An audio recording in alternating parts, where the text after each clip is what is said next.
Try some of this. Just some of that blue juice in your water. Make sure we got the batteries. Make sure we got the snips. And make sure we got the machete. It's July, we're in Louisiana, and it's hot. Let's go public land scouting.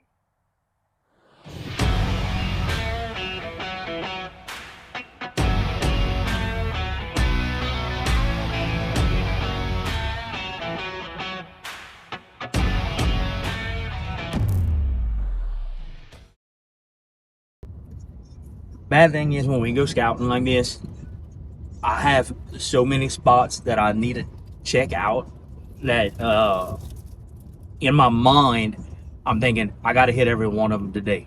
When in actuality, it's probably going to take several weeks. So knowing exactly which spot I want to go look at right now, I don't know. But I do know that I need to go change out the batteries on the 2 dead cameras that I have. And I do know that I have this third camera that I'm paying every month for that's been sitting on the floorboard of my truck. So definitely want to get that one out. I think I got the spot. I don't know where I want to put it. Spot where they had a gigantic buck.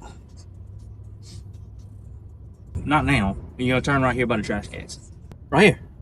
Right here. Excuse me with that camera. I mean, what part about the trash cans? You don't understand. You never see a trash can. Look, my guy, you said 40 trash cans.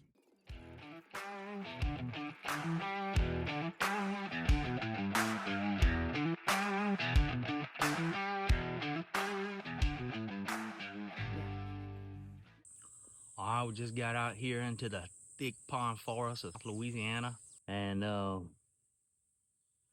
it's thick. It's thick. That's why we got the machete and the snips that I left in the truck. Regardless, we're about to go check out this stuff right here. We're about to bust into this right here. Super thick pine thicket. Place that I saw some deer last year. But I'm going to show you guys what we look for in the summertime. A lot of people ask me, Gabe, what are you scouting for in the summer? Biggest thing I'm scouting for is terrain. Just to get familiar with an area. If I know I'm going to be hunting an area, I want to know what it looks like. If I'm going to be hunting here, I want to know what the 10 acres around it looks like, the 20 acres around it looks like.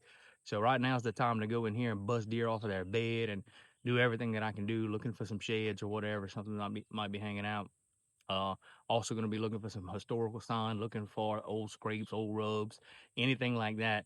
But the biggest thing that I'm going to be looking for is I'm going to be looking for those secluded white oaks or those secluded red oaks that's just in the middle of a pine thicket somewhere that nobody knows where it's at, or at least not very many people know where it's at.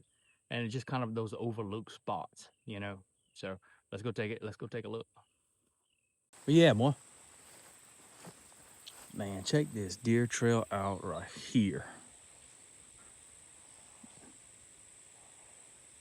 It's bad, boy. I know you can't see it that great on the camera, but right there. Last year I found a bunch of scrapes and rubs in here. I didn't come poking through it because there was a lot of deer coming out and I knew they were bedded in here.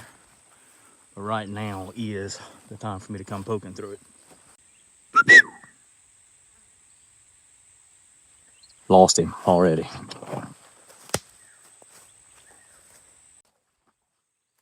This is gonna be a good little spot to hunt with my recurve. Or my 350 Legend. Look at what we have right here. Old scrape right here in this pine thicket. Licking branch right there. This is gonna be a good spot. Let's just keep walking on this deer trail. Oh, look right there. There's an old room. Been wondering what it looked like in here. Seen so many deer come out here. There is a big buck in here. I saw him in here last year. I saw him cross the little trail that we came in on. It's thick, but it's not quite thick enough for the armadillo grease. Now, we're just in a young pine thicket here. It's super young. I do see some trees in here. Hey, are you on a deer trail over there? Dude, they got some wicked deer trails right here, full of deer crap.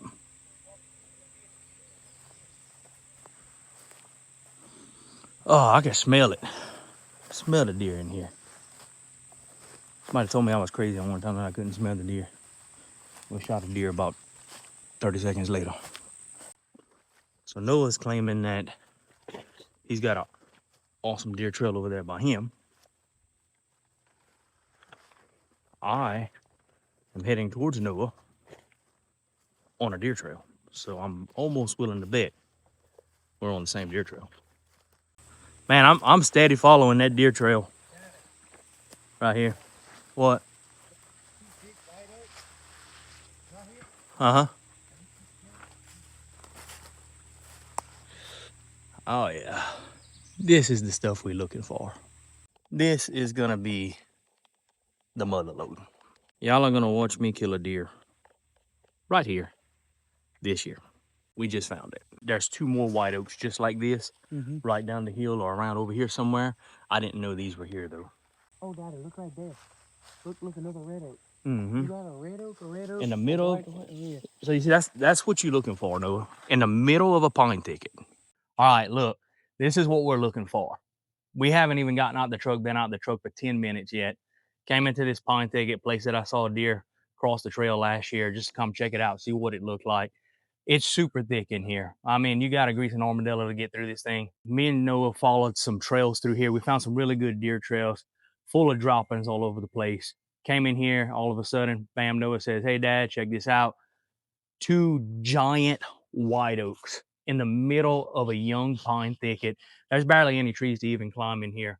We can squeeze some out, probably have to bring the saddle in here, but this is going to be a spot right here that we are definitely putting a camera on, definitely setting up on. I just found that scrape that I showed y'all literally 50 yards away from here, and I found look like another good sized rub over there.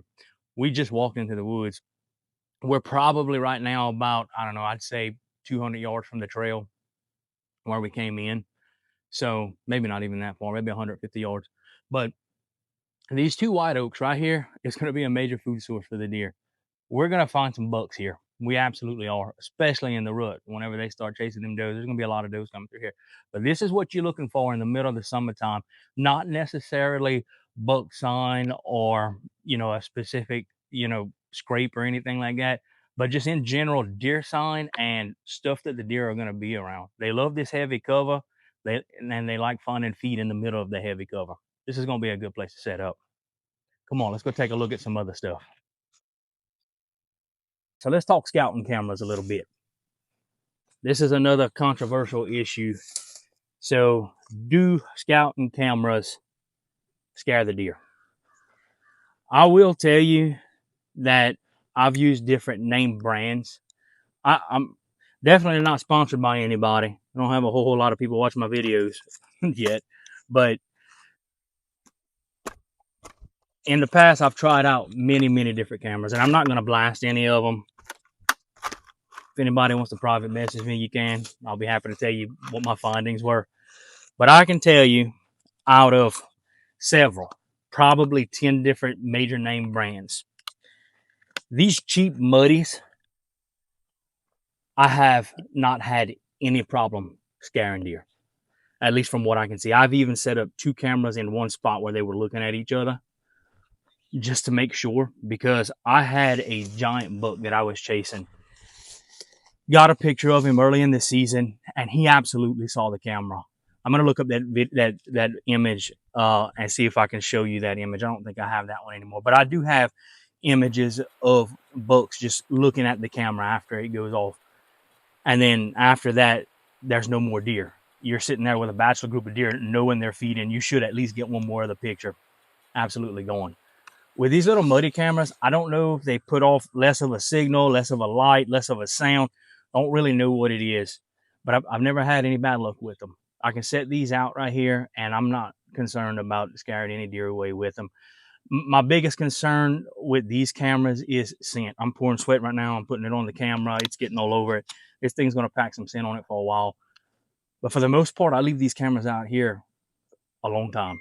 This camera right here, I have not physically looked at this camera since deer season, and we're in July.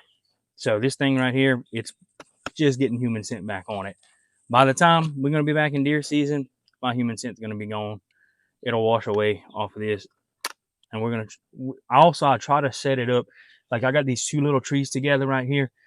I didn't really have any big trees to set it up on. There was a certain area I wanted to look at, but I try to set it up to where the camera's at least hidden a little bit. And if I gotta hang some branches over it, then I do. Or if I stick a stick in it, just kind of at the top to make it look like a branch. I might be doing a little bit too much right there, but if I can hide the camera, I'm hiding the camera. I don't want any intrusion, or at least keep it down to a minimum to let the deer know. I don't know what's going on over there, but there's something howling. Do we run now or? Anyway, I did get some turkeys walking through right here on this camera. But never heard anything gobbling in the spring. All right, let's go set this camera up by those other two white oaks in the middle of that pine thicket. I'm really excited. I'm going to do a video later on to show you guys what we get on this camera. I know we're going to get a picture of this big buck right here, which it's a decent buck. Probably, I don't know, 110, 120 inches. But we're probably going to get a picture of him again. I don't know. It might be the Rougarou. What you think? What? You want to tell them people about the Rougarou over here in Louisiana? That's what that howling was. Huh? I sure wish I could see him, because I bet he'd make a good mount for my hunting room. I wonder what Rougarou fricassee would taste like. I don't want to find out. I have to kill him to do that. Hey, what do you think Rougarou fricassee would taste like? Honest opinion, tell me. I never tasted a Rougarou before. Right here. You got us on Onyx getting back? Where's it at? Pull out your Onyx. Where you want to go? I want to get to them two white oaks. Okay, walk straight. I know it might sound like I'm crazy and I don't know where I'm going, but when you get to turning around in these little thick pine trees, it's easy just to kind of lose your sense of direction. Normally I have a ball compass with me, 22 pistol, a machete, and some snips. Today, my son just got him a new Dodge truck and insisted that we rode in it. So, well, Daddy, look. Man, look right here where they're walking through. Daddy, this is where we just walked. Looks like some cow trails. Oh, yeah, look at that little black thing on the ground. See that little black thing on the ground right there? Watch my shoulder. That little black thing right there? I remember seeing that a little while ago. All right, so hey, it's making a lot of sense why I've seen so many deer come out right there. Dude, when the white oaks are gonna start falling in here, kill them. The big trick here, the big kicker here, is gonna be keeping your scent out. You're gonna want to hunt this on a perfect day. Man, I'd really like to. I might make an early season hunt in here. I don't know. I might just wait till November 7th to catch old Mac Daddy split toe. Mac Daddy split toe running through here. But all right, let's get this baby set. And that's another thing about these muddy cameras. Like I said, look, no sponsorship, no nothing, but I'm just telling you what works, and that's what this channel is about. It's about preparing for the next hunt, for the next generation of hunters, and just keeping yourself ready all the time. And as you're hunting, thinking about what am I doing next. Whenever I was a young boy working with my daddy doing carpenter work, my daddy, one day we was working, I was having a hard time. And he said, son, one thing you gotta remember in this business, and I took it as a life lesson later on, but you always gotta think ahead. If you see me grab a piece of wood or something that I'm about to be nailing up, hand me the nail gun or hand me the hammer or whatever. The next step. Always just be ready and prepared for the next step. While I'm hunting, while I'm walking through the woods, while I'm driving down the road, I don't know, I might be ate up with it more than most people, but I'm always thinking about the next hunt. And that's why I named the channel The Next Hunt. Because that's what's on my mind all the time. But anyway, let's go back to what I was saying. These cameras right here.